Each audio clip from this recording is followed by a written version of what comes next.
We're going to talk about pressure immobilisation for Australian snakebite potential envenomation first aid, Nick. So this is a really controversial topic.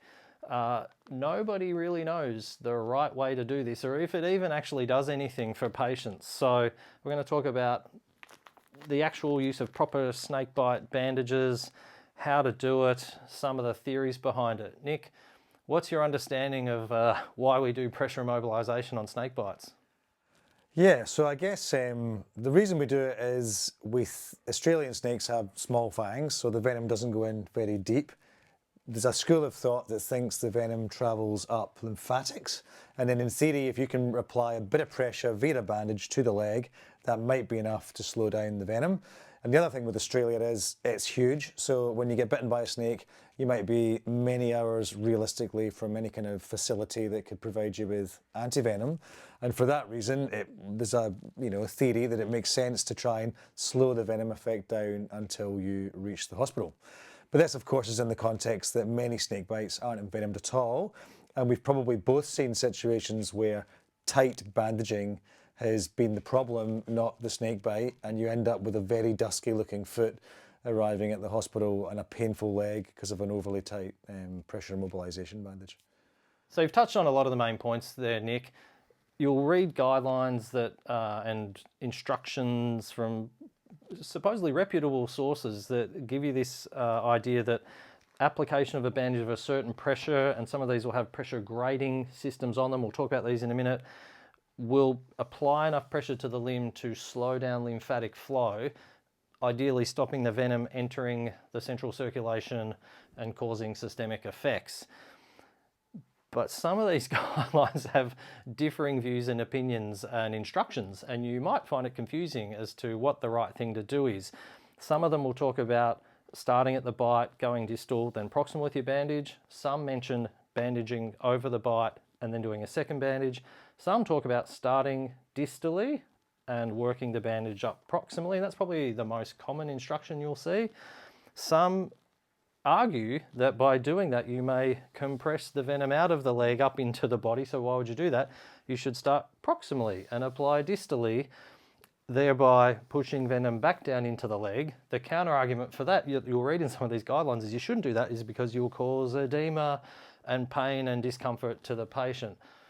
My understanding from this is that this means nobody really knows what the right thing to do is. Another thing you'll read is some will say, don't take clothing off because that will involve moving the patient too much when you pump the venom out. So apply the bandage over clothing. And we know from things like combat application tourniquets and other types of tourniquets that applying over clothes just doesn't achieve any meaningful pressure. So you're not going to slow lymphatic flow by applying this over clothes, I don't think. And you can carefully cut clothes to put these on, and you have to move the leg a little bit to get the bandage on anyway. So should we go through one of these application techniques, Nick? Absolutely, yeah. And it may well be worth remembering that the ultimate outcome really that you're trying to achieve is immobilisation, and the bandage is kind of a secondary thing, but definitely immobilising the limb and not having muscle contraction probably does help. And that's probably actually the main benefit. It's not so much a tourniquet effect, it's not the lymphatics, it's actually that you're keeping the leg still and stopping the muscles pumping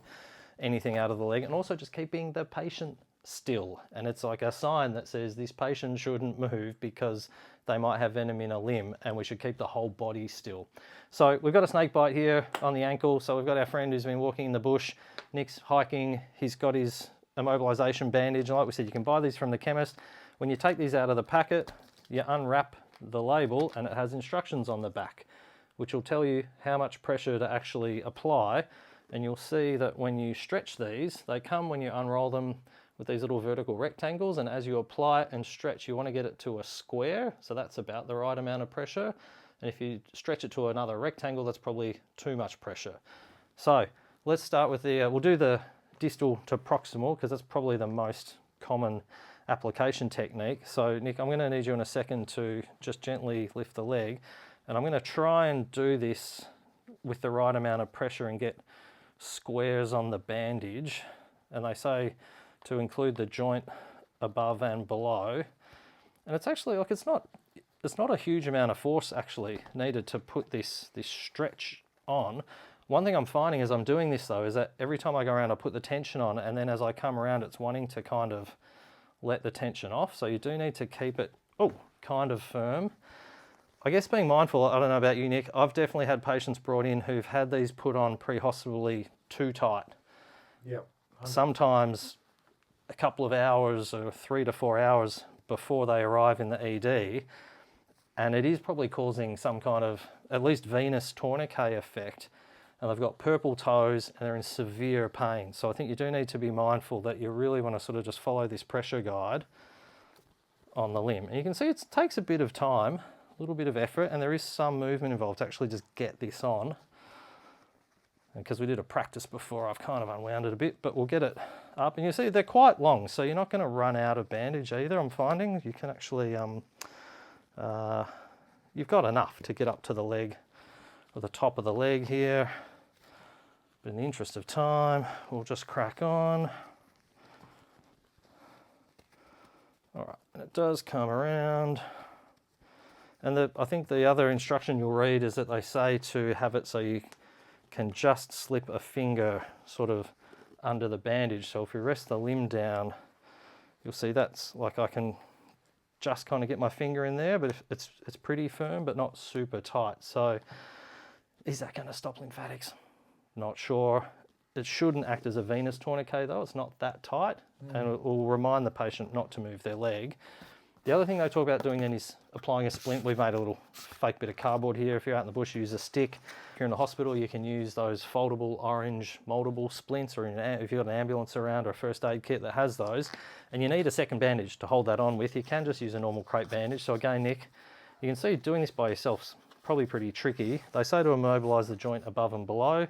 So I'd probably, do you want to move that hand up here a little bit, just so I can actually get this around. I'd probably sort of do it something like that, get it around the ankle first, then around the foot, and we'll swap hands again. And then, I won't do this perfectly, just to give that demo effect that we're going all the way up. You can see these little crepe bandages are shorter than the actual snakebite bandage, so you might actually need two to hold your splint on. People then talk about, if you really want to keep the person still, put the legs together and maybe even bandage their legs together. So you might need to use a wider bandage. That's a 15 centimetre, just so you're not pinching the skin there. And then that will remind that person, it'll stop them being able to walk. Any other tips or techniques you've heard about, Nick? No, not really. I suppose if you're miles away from help and you had the facility to do it, it might be nice to document the time that the pressure immobilisation bandage was applied, similar to how you would with a tourniquet. Yeah. And then, of course, you've got to confront your next problem, which is if you are in the bush and you've got a person that can't move, what's your plan for getting them out of the bush? So that would be the next step. Yeah, and I think that's something that is often forgotten, that we have these beautiful instructions about how to put this splint on someone lying in the bushes somewhere. Then what? I mean, how's this? The body has to get to hospital somehow. And, we've done a bit of retrieval. I do coordinating for retrieval. Probably the next most useful thing you can do is get a sat phone if you're out of mobile service area, or if someone has a mobile phone, give us a GPS location is the most useful thing. There's another app called What 3 Words is out there. If you haven't got it, you should get it, which will give you a pinpoint location anywhere in the country. Most emergency services have that now, because we need to know where to send the help to come and help carry this person out.